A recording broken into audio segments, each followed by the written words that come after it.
अस्सलाम वालेकुम viewers. Developer3School.net की जानिब से मैं मोहम्मद हसन और मैं jQuery की एक और क्लास में आपको वेलकम करता हूं। jQuery की इस क्लास में हम एक और न्यू प्रोजेक्ट बनाने वाले हैं जो कि है टेक्स्ट एरिया इमोटिकन्स इंसर्टर।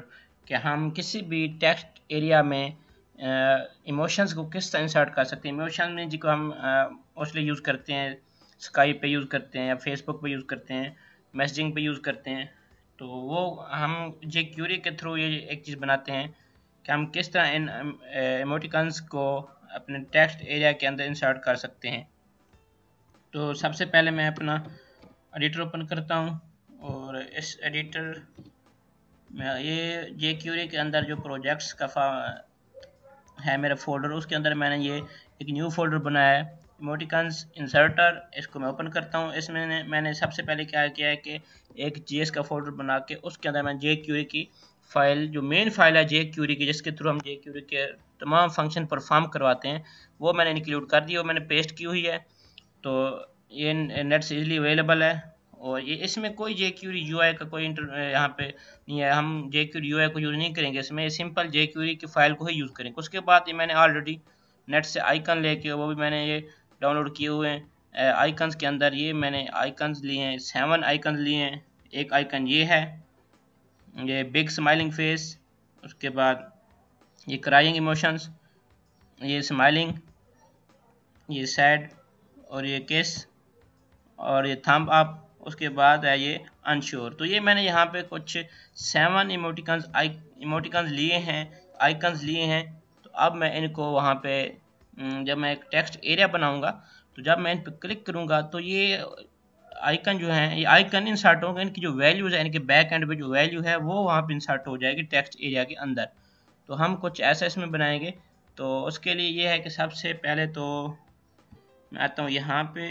ये जो आइकन्स हैं ये नेट से इजीली अवेलेबल हैं, आप इनको डाउनलोड कर लें, गूगल पे सर्च कर लें इमोटिकन आइकन्स, तो आपको वहाँ पे मिल जाएंगे। आप उनको डाउनलोड करके जो जो यूज़ करना चाहते हैं आप वहाँ पे वो यूज़ कर लें। तो टेक्स्ट एडिटर के अंदर ये जो हमारा पूरा फोल्डर था इसको मैं ओपन कर लेता हूँ। अब यहाँ पे मैं एक न्यू फाइल बनाता हूँ जिसका नेम होगा index.html। और अब मैं एक HTML का डॉक्यूमेंट बनाता हूँ, इसको मैं टाइटल दे देता हूँ। और उसके बाद यहाँ पे आता हूँ, एक मैं और फोल्डर बनाता हूँ। यहाँ पे एक न्यू फोल्डर बनाता हूँ, इसको मैं रखता हूँ नेम CSS। और इस CSS के अंदर मैं एक न्यू फाइल बनाता हूँ, वो होगी style.css। इसमें जितने भी हमारे स्टाइल होंगे वो हम रखेंगे इसमें, जो हमारे पूरे इस प्रोजेक्ट की डिज़ाइनिंग होगी। उसके बाद JS के अंदर मैं एक और फाइल बनाता हूँ, वो होगी फंक्शन के नेम से function.js। तो ये मैंने फाइल भी बना ली, बेसिक स्ट्रक्चर बन गया। अभी मैं ये जो लिंक टैग ओपन क्लोज करके यहाँ पे अपनी जो स्टाइल शीट है वो इंक्लूड करवा देता हूँ, style.css। ये मेरी मेन फाइल है जो कि मैंने अभी बनाई है, style.css। ये पड़ी है CSS के फोल्डर में, इसलिए मैंने उसको ये पाथ दिया है कि वो style.css के फोल्डर में जाए और वहाँ पे एक फाइल पड़े स्टाइल, उसकी जो एक्सटेंशन है वो है CSS, तो उसको यहाँ से पिक कर ले। उसके बाद फिर मैंने यहाँ पे ये करना है कि जो स्क्रिप्ट टैग ओपन क्लोज करके इसके अंदर मैंने अब सबसे पहले तो मैं jQuery की जो मेन फाइल है वो इंक्लूड करवानी है। उसके बाद फिर जो मैं फंक्शन वाली फाइल बनाई वो इंक्लूड करवाऊँगा। तो इसका नेम है jQuery.js। ये जो पड़ी है JS के फोल्डर के अंदर ये फाइल पड़ी है और उसका नेम है jQuery.js। ये JS का फोल्डर है और ये jQuery.js है। और ये एक दूसरी फाइल है जिसका नेम है function.js। तो ये बेसिक स्ट्रक्चर हमारे यहाँ तक कंप्लीट है। मैं HTML का डॉक्यूमेंट बना के उसके अंदर जो जो मैं फाइल जो है वो रिक्वायर्ड थी वो भी हमने यहाँ पे लिंक करवा दी है हेड सेक्शन के अंदर। उसके बाद स्टाइल की और फंक्शन की हमने फाइल भी अलग से एक क्रिएट कर ली है।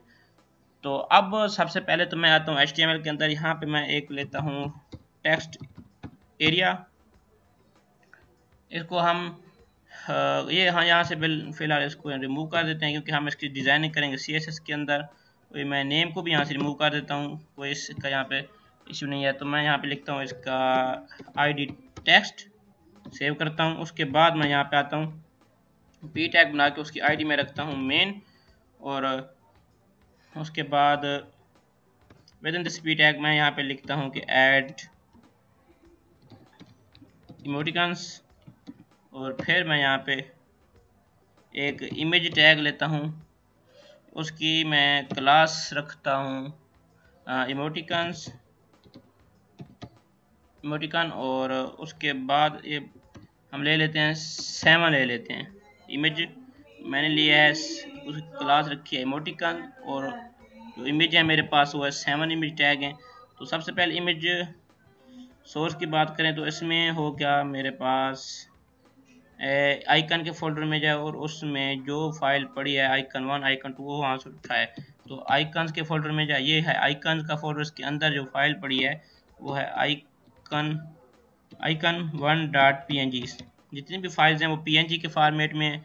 तो उसके बाद हम इनको चेंज करते हैं। ये जो आइकन 1 है यहाँ पे हम 2 3 4 5 7 जो मैंने रीनेम किए हैं अपनी आसानी के लिए, इसका मैंने से जो फर्स्ट है उसका नेम आइकन 1, सेकंड का आइकन 2, थर्ड का आइकन 3, फोर्थ 5 6 एंड 7।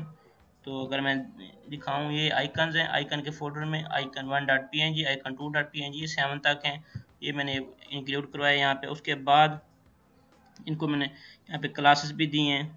और अब एक और काम करता हूँ कि इनको हम वैल्यू भी देते हैं यहीं से ही। मैं ये अल्टरनेट को यहाँ से हटा देता हूँ। कोई इसका अल्टरनेट की प्रॉपर्टी है, अगर इमेज ना मिले तो वो वहाँ पे अल्टरनेटिवली क्या वहाँ पे शो करेगा। अब मैं यहाँ पे इनकी वैल्यूज़ को लिखता हूँ कि इनकी वैल्यूज़ क्या होंगी जो हम वहाँ पे यूज़ करेंगे। तो मैं लिखता हूँ वैल्यूज़, और value equal to double quotation के अंदर अब मैं इनकी वैल्यू इंसर्ट करूँगा। यहाँ पे जो फर्स्ट मेरा आइकन होगा, मैं यहाँ पे नेम देखता जाता हूँ। जो फर्स्ट आइकन है मेरा, इसके अंदर ये है बिग स्माइलिंग इमोशन है, बिग स्माइल इमोटिकन। तो मैं इसकी वैल्यू लिख दे देता हूँ कॉलन डी। ये इनकी वैल्यूज़ हैं, ये आप जानते होंगे, नहीं तो ये नेट से अवेलेबल है कि किस तरह हम इन वैल्यूज़ को यूज़ में लाते होते हैं। उसके बाद जो सेकंड आइकन है मेरा वो है क्राइंग, तो इसकी जो वैल्यू होगी वो है कॉलन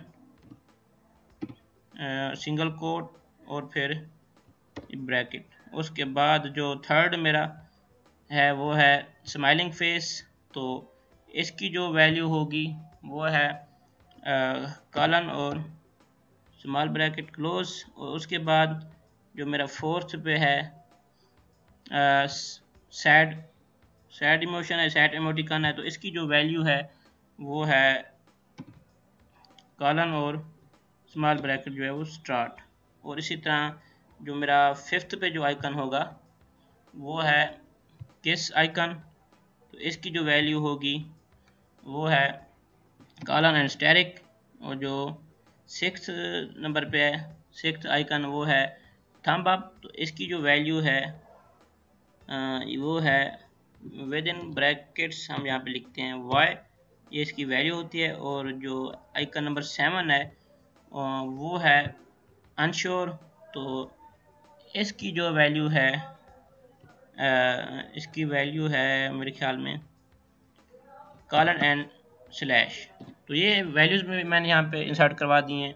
यहाँ तक हमारा जो बेसिक सिंटैक्स है HTML का वो कंप्लीट हो चुका है। विद वैल्यूज़ हमने ये आइकन भी इंक्लूड करवाए हैं साथ, और इनकी वैल्यूज़ भी दी हैं। अगर मैं इनको ब्राउज़र में ओपन करके देखूँ तो ये देखें, ये यहाँ पे शो हो रहा है, सब कुछ यहाँ पे शो हो रहा है। हमें ये टेक्स्ट एरिया भी शो हो रहा है, ये इमोशंस भी शो हो रहे हैं, इमोटिकन्स आप कह लें इनको, इमोशंस भी कहते हैं इनको, तो ये सारे यहाँ पे शो हो रहे हैं। अब हम चलते हैं स्टाइल में।